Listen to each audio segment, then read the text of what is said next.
Hello everyone and welcome to another unit review, and today we are going to be looking at one of the big bad guys of the Final Fantasy universe and the main bad guy in, well, I guess the final boss.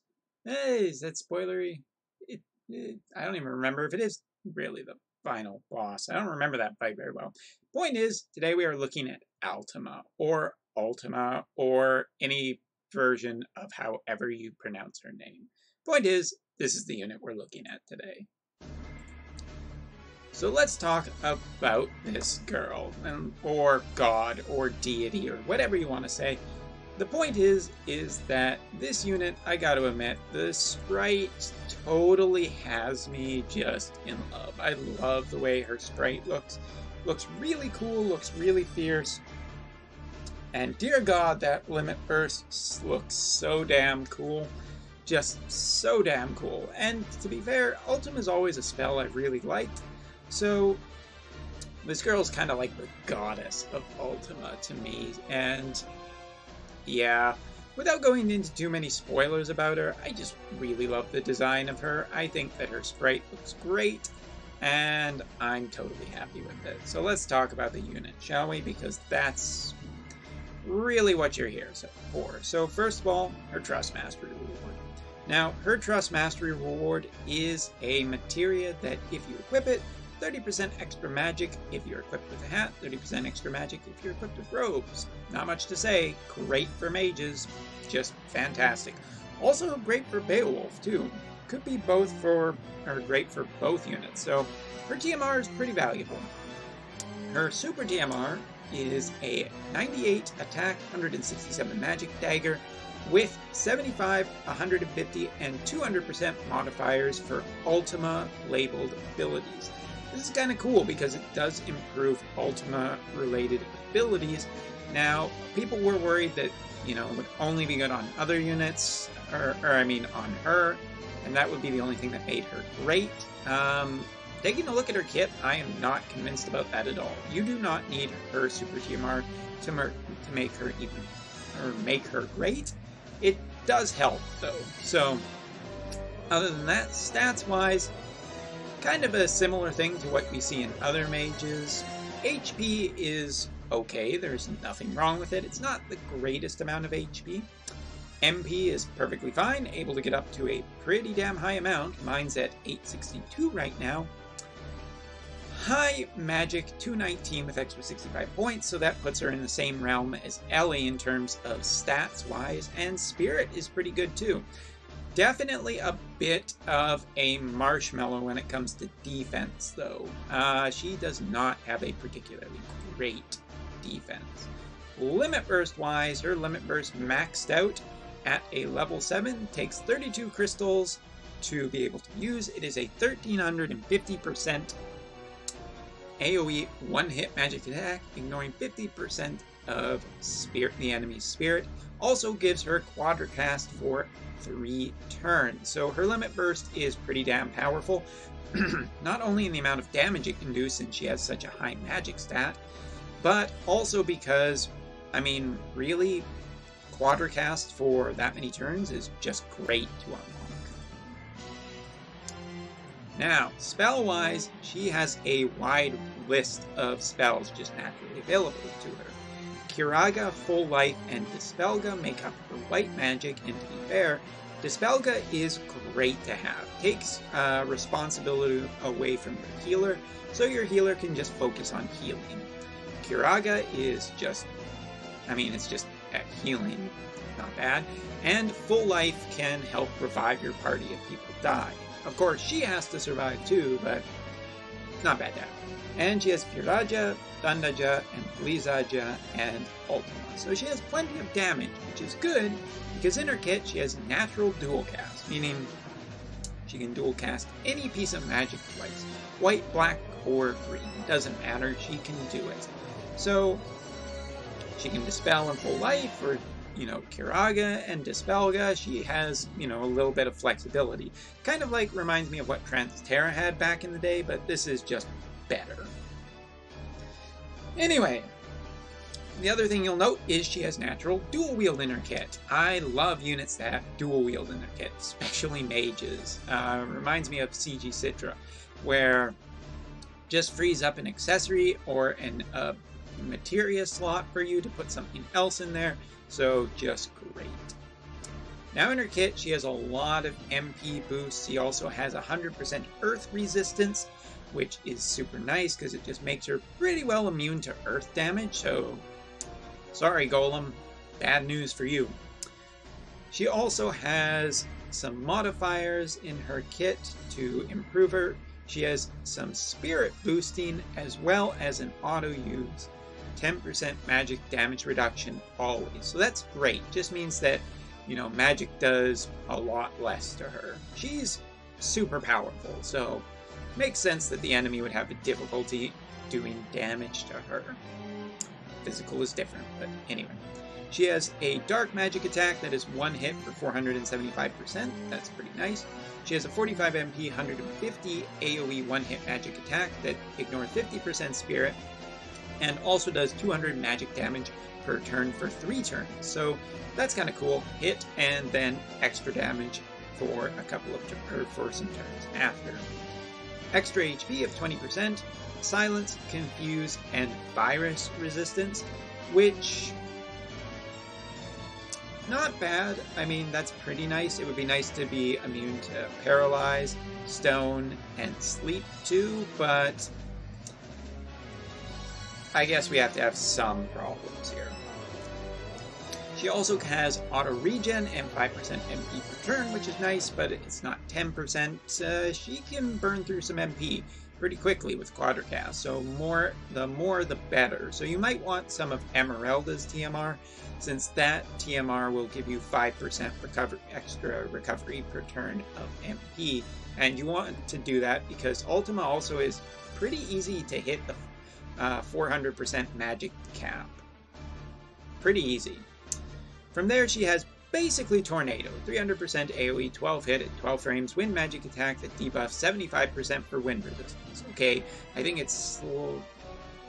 I don't think Tornado debuffs for that much, so this is a slightly better Tornado. That's kind of cool, but basically means she can chain with Tornado users. She has a 20% chance to counter either physical or magic damage, with an ability that ups her magic by 150%, and also gives her 50 MP. Now she can only get one of these per turn, but one is enough in this case.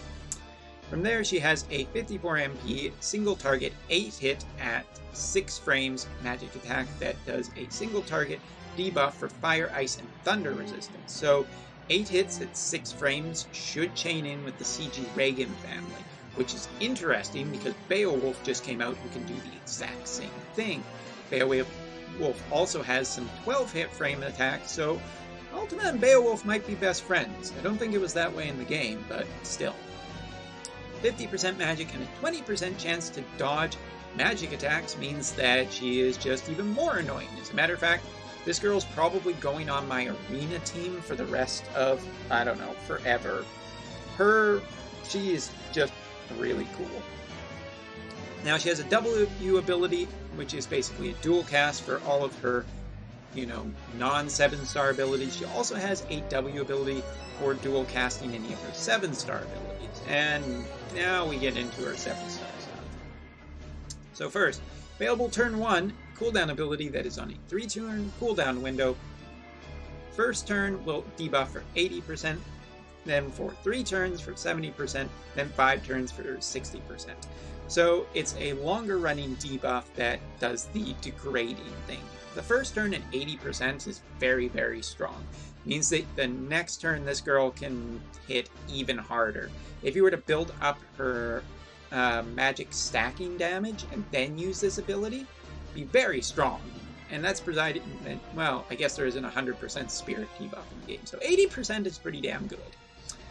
But the other nice thing is that this also silences the enemy and does a drain of MP too. So it regens her MP, which is super nice, because that's something that Transterra struggles with. It's just, you know, MP. So if you can debuff the enemy and, you know, get MP back, that's pretty great. Also available turn 1 on a 3-turn cooldown is a 3-turn AoE 200% limit burst fill rate increase for the party, an AoE fill of 7.5 limit burst crystals, as well, not just for herself, but also for the entire party, and 2 turns of water casting, which, sure, why not? Nothing wrong with that at all. And her quadra casting is less limiting than her dual casting. Her dual casting has basically is either to her 6 and 5-star abilities or her 7-star abilities, so quadra casting just gives her the access to everything. Next up is Ultima, the Nice Body. For equipping her TMR, which, why the hell wouldn't you, basically gives her an extra 90% to her magic. 30% regular, and 60 extra percent when dual wielding. Since she has dual wielding, if you're not dual wielding, you're wrong. You're just playing the game wrong. Also gives her quadra cast at the start of battle, kind of like Transterra, and gives her a 100% chance to ignore 1 fatal attack when her HP is above 30%. That's really, really great. I mean, basically, she's just super durable to anyone who wants to try and kill her. 1 fatal attack is still pretty good. That's just good for a mage. Now, we already talked about her other W ability, but it's her other 2 cooldowns that really caught my attention a lot. 110 MP, available turn 4, 3-turn cooldown, is an 1100% AoE 1-hit magic attack. Very strong. Also ignores 50% spirit. Okay, it's even stronger. Oh, and 100% chance to cause poison, blind, silence, paralyze, confuse, virus, and petrified. Cool. Not useful versus bosses, but if the other arena team survives that long, they'll hate this ability. And next is probably just one of my favorite abilities in the game, and one of the reasons why I will keep Altima in my party for a long time. 128 MP cooldown, available turn 1 on a 19-turn cooldown. Wow.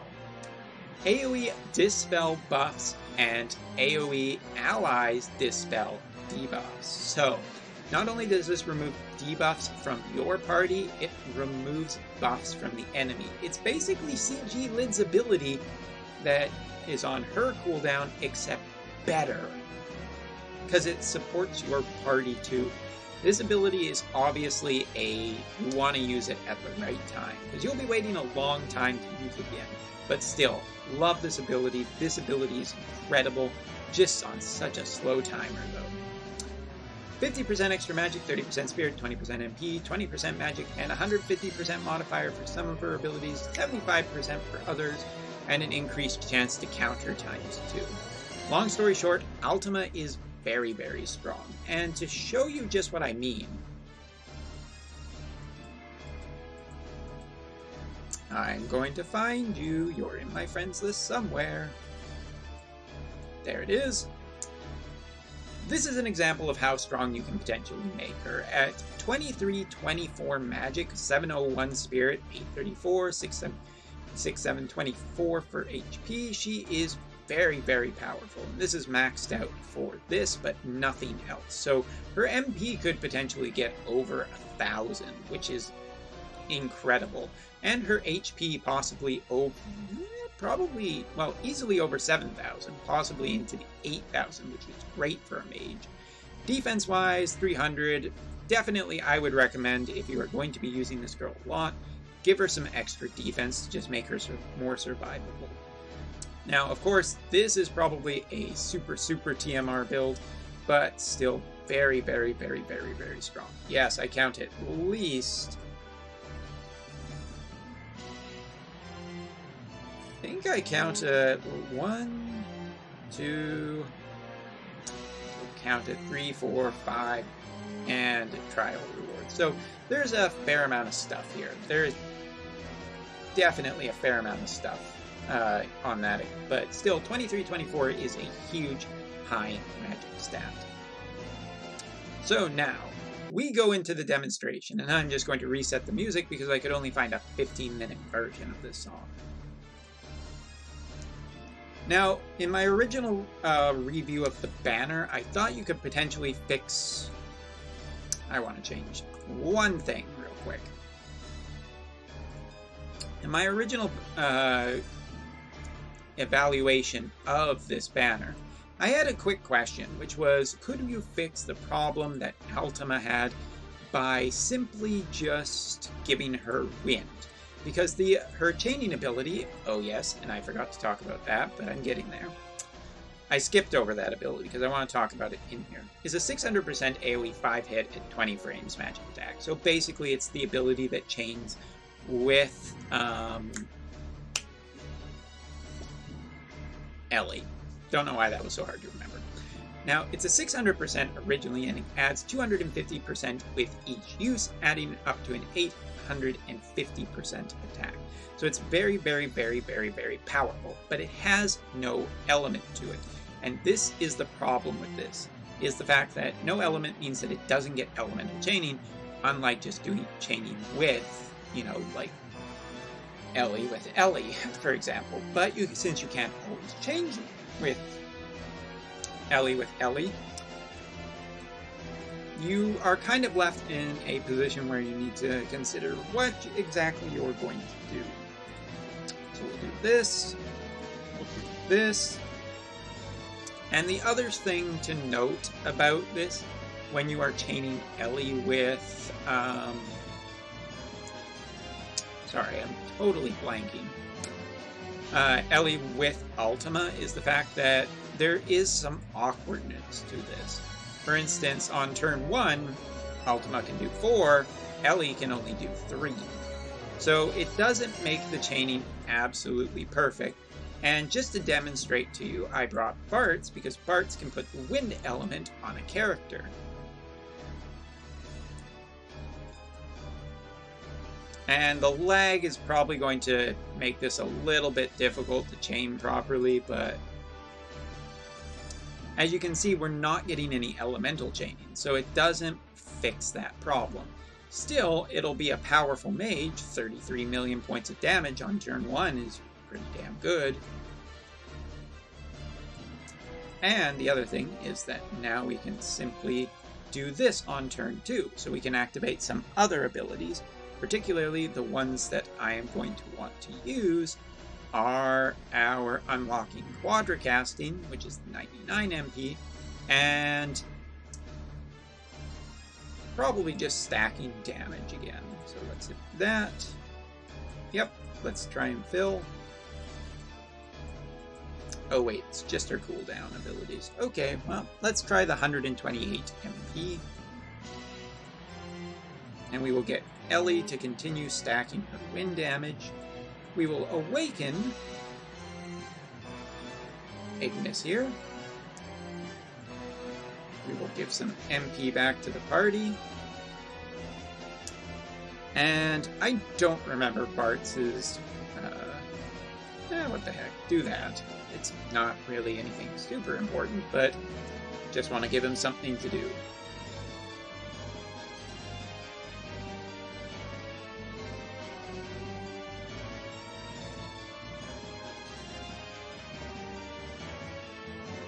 Alright, so continuing on, we'll see how much damage we can output here between the two of them. But it is a tiny bit awkward, to say the least, of having to the chaining between these characters, for sure. That being said, you could just tornado and it would be perfectly fine. There is still a lot of synergy between Ellie and Ultima. It's just not quite as good as I hoped it would be. And I wanted to do something different there. Let's give some MP back.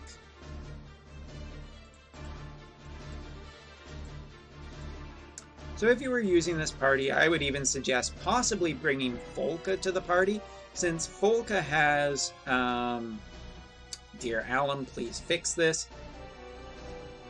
Since Folka can regen a lot of MP pretty damn quickly, it is not a bad idea.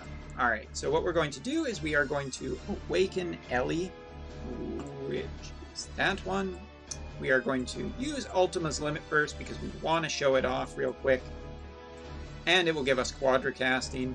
And then we are just going to... I think this one regenerates some MP as you can see right now, we're hurting a little bit for MP. Alright, we're going to let Ultima shine here.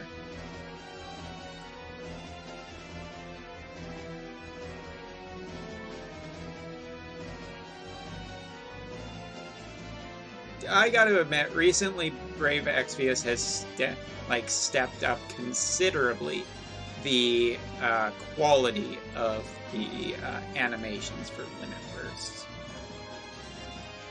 Alright, so now we're going to be just trying to see how much damage these two girls can do by themselves with about a 5-turn, 5-turn setup. The other thing to note is that I don't have human killers on either of these characters right now. Normally I would, but I was curious about what kind of damage we could output. Shoot, well, this isn't going to be perfect, but we'll see.